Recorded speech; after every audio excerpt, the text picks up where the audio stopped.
যাকে বিয়ে করতে পাগল হয়ে যাচ্ছেন তার সাথে নিজের কুফু মিলিয়ে দেখছেন।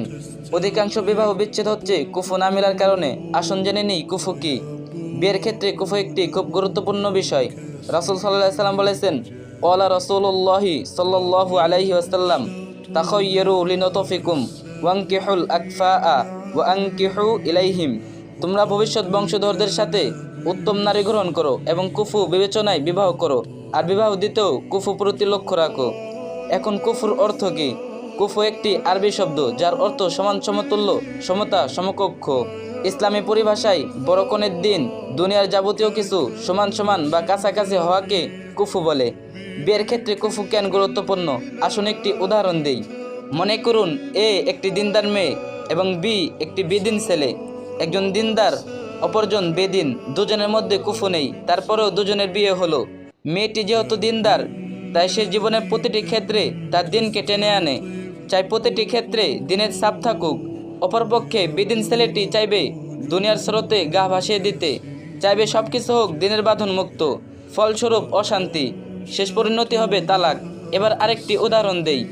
মনে করুন আপনার মাসিক আয় 10,000 টাকা, আর আপনি এমন কাউকে বিয়ে করলেন যার বাবার মাসিক আয় ছিল 50,000 টাকা। অর্থনৈতিক অবস্থানে কুফু নেই। কি মনে হয় সুখে থাকবেন? না। হাতিওয়ালার সাথে বন্ধুত্ব করলে হাতে রাখার মতো ঘর নিজেকে বানাতে হবে। অতএব আপনার রোজগার 10,000 টাকা হলে আপনার বিয়ে করা উচিত এমন কাউকে যে এর মধ্যেই মানিয়ে চলতে পারবে। নয়তো বিয়ের পর শুনতে হতে পারে, ভুল করেছি তোমায় বিয়ে করে, দাও এবার আমার হাতটি ছেড়ে দাও।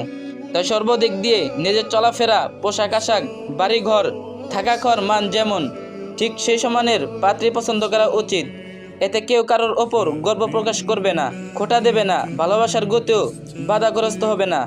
এক কথা বিরাই, সব বিষয়ে কুফু বিবেচনা করেই বিয়ের পিঁড়িতে বসা উচিত, নয়তো পরবর্তী সময়ে ভালোবাসা জানালা দিয়ে পালাতে পারে।